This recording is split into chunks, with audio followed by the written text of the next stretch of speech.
I work at a gas station in rural Pennsylvania. It's it's a boring job, but it's pretty easy and it pays all right. A few weeks ago, this new guy started.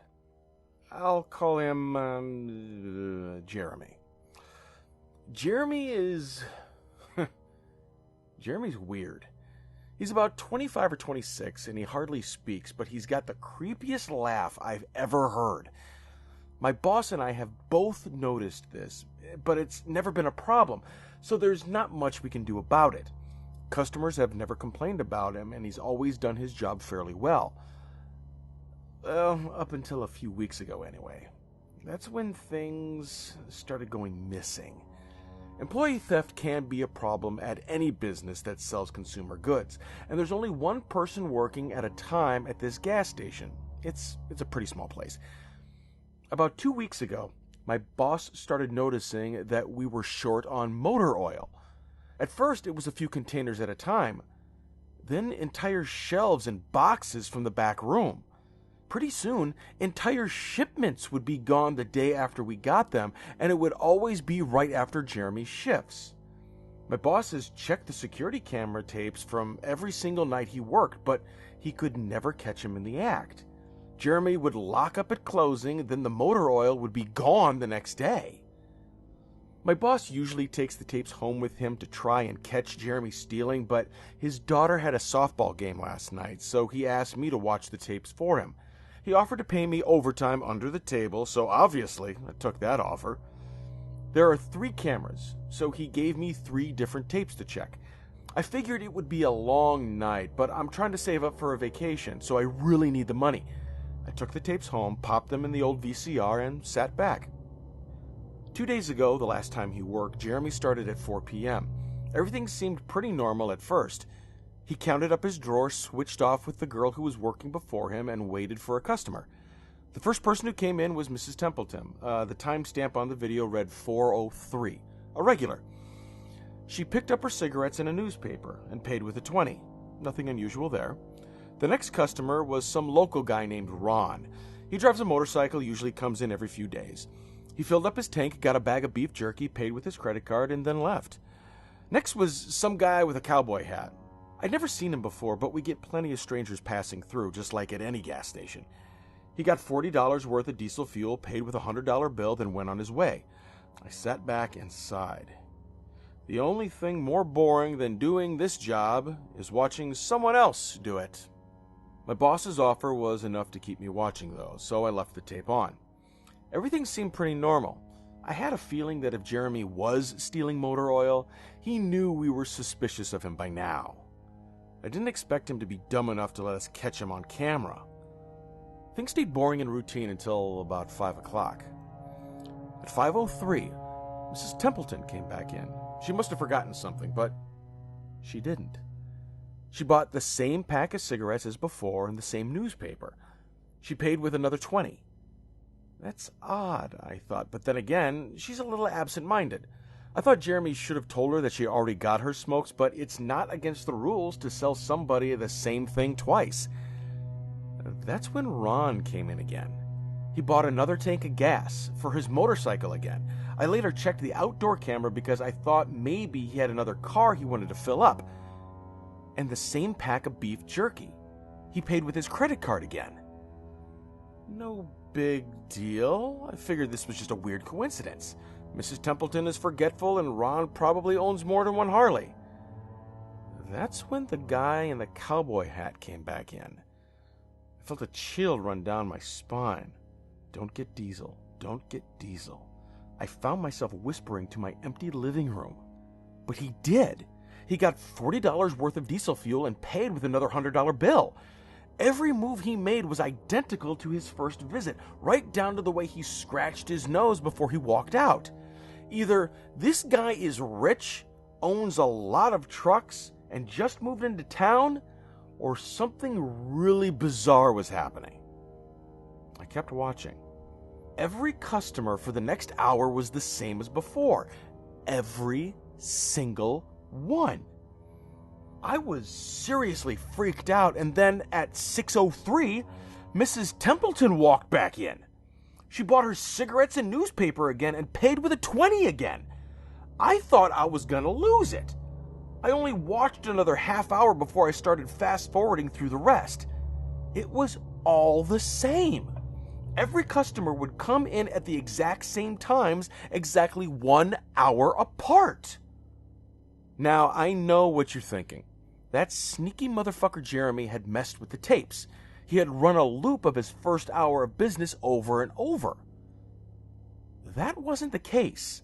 There are windows around the cash register area that the camera covers, and I watched the sunlight fade as time ran on. Jeremy's routine didn't loop over. He swept, mopped, restocked, and did all of his duties exactly how you would expect. But the same customers kept coming in. I was panicking at this point. Something was seriously wrong with what I was seeing, and I had no explanation for it. I skipped ahead when he locked up and walked out to his car. He hadn't stolen anything, but I kept watching just to make sure. I fast-forwarded one last time to about midnight. At exactly 12:03, out of nowhere, Jeremy's face pops up on camera. I don't mean he moved his head into view. I mean that 1 second the store was empty. The next second his face was all I could see. He wasn't looking at the camera. He was looking at me. I was sure of it. I screamed and fumbled for the remote. By the time I grabbed it, he was gone, just as soon as he had left. One frame, he was there. The next, he wasn't. My hands were shaking like crazy, but I popped in another tape. The other indoor camera shows the back area by the cash register, and I would be able to see how he got up to put his face in the camera like that. I skipped ahead to 12:03, but there was nothing. I would have been able to see him standing on a chair or something on this tape, but he wasn't there. I didn't see him enter the store at all after he left. It's like he wasn't really there. He doesn't know the security code, and no alarms were triggered that night after he locked up.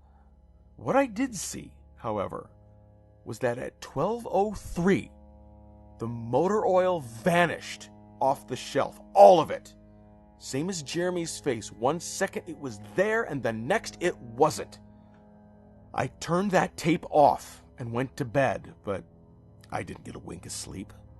My body's exhausted right now, but my mind is racing. That tape was undoubtedly the creepiest, most disturbing thing I've ever seen in my life. I work in a few hours. My boss asked me to bring the tapes back in and let him know what I found, but really, what the hell am I going to say? Jeremy works the night shift tonight, directly after me, and the plan is for my boss to come in just before I leave and confront him with me, as I'm supposed to be the one that caught him stealing. I have no idea what I'm going to do. I suppose I'll have to show my boss the tapes, but I don't want to watch them with him. I never want to see something like that again. I can't get the image of Jeremy just smiling directly into the camera out of my mind. It was like the creepiest look I've ever seen on another human being's face. Anyway, I'm going to try again to get some last-minute sleep before I have to go in and deal with this. I'll let you guys know what happens. Update, 2:49 p.m. Updating from my phone. Apologies in advance for errors. My boss just finished watching the last of the tapes. I told him what to expect, but you really can't prepare someone for something like that. He's scared shitless. I still am too, and Jeremy is due to come in at 4. We've got a little over an hour to get our shit together, but neither one of us knows what to say to him. Is he just a fucked up guy who likes to steal motor oil and scare the shit out of people? Or is he something else? I don't know if this is crazy, but does anyone think he could have anything to do with the time loop?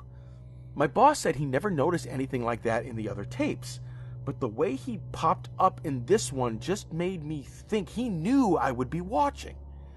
It's like he wanted me to see what he could do, like he was showing off or something. The way he smiled into the camera was like a little kid showing you a sandcastle they just built or something. I don't know. I probably sound crazy. I sure feel the part. I'm going to talk to my boss some more. We have to calm ourselves down and figure out how to handle this.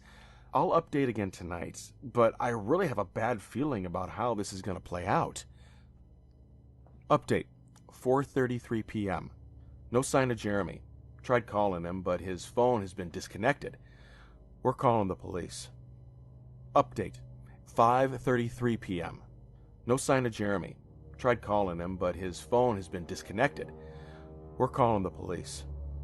Update, 6:33 p.m. No sign of Jeremy. Tried calling him, but his phone has been disconnected. We're calling the police. Update, 7:33 p.m. No sign of Jeremy. Tried calling him, but his phone has been disconnected.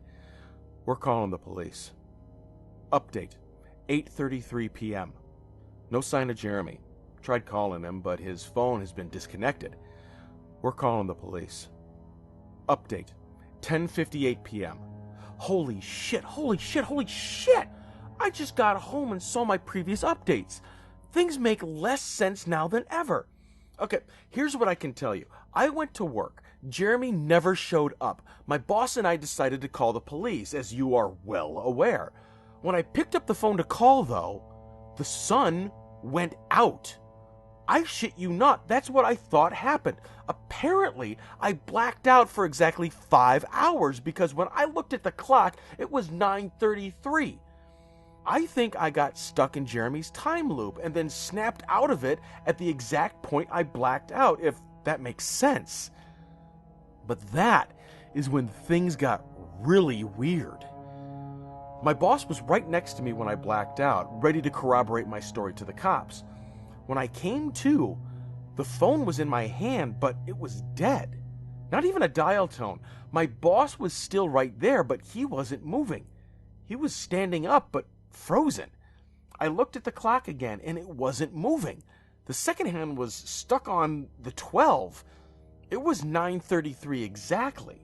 The clock on the register, the computer screen, wasn't moving either. My phone was frozen. There was even a customer at the register waiting for my boss to get him cigarettes. I'm betting that would have been his 5th pack of the day.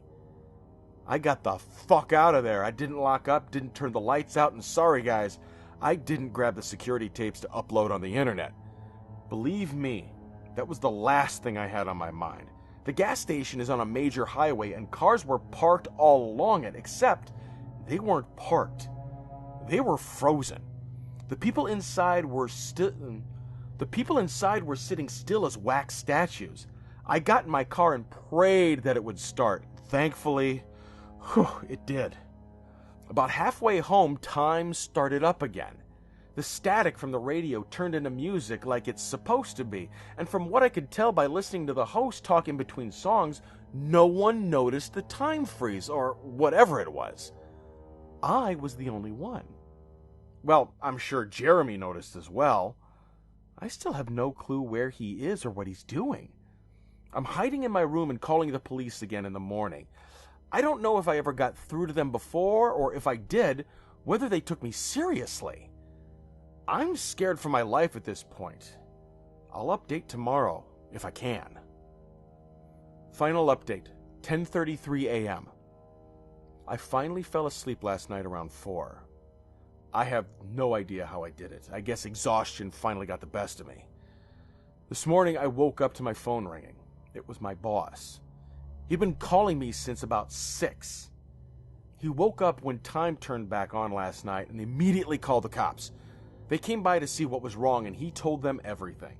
The police around here are all small-time guys. They were more concerned with the missing motor oil than anything. But my boss figured he would take it as long as he had their attention.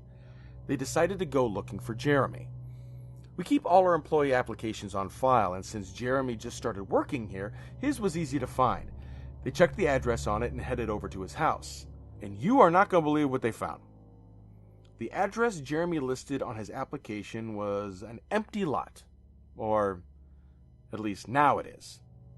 There used to be a house there, but it burned down in 1993. Being a small town, almost everyone remembers that fire. A family of 4 used to live there way back when. Rumor has it that they had an estranged son who they never really talked about, but I can't say for sure if that's true. What I can say is true is that after an insurance investigation, the fire was ruled an arson. The entire house was soaked in oil and torched with a Molotov cocktail. The entire family was sleeping when it happened. None of them survived. They never caught the guy who did it. Rumor has it that when they tried to contact the estranged son, no one could find him. Anyway, my boss called and told me this, and I freaked out. Then he asked me to come to the gas station. "What, are you crazy?" I said, but he assured me that the cops were there with him. Then he dropped a bomb. The FBI were also in town, and they were going to talk to me one way or another, so I might as well come in. It was about 7:15, and I wanted to go back to bed, but I figured I wouldn't be able to sleep much more anyway, so I went down. 4 men in suits greeted me and told me to have a seat. We went over everything 2 or 3 times until they got all the details down. I told them about Jeremy, the security tape, last night at work, everything.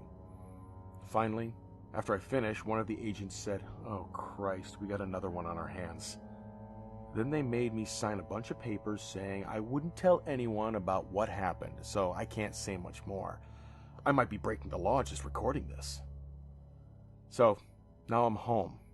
I'm not sure what to do with myself. That agent's words when I told him the story are going to haunt me for the rest of my life.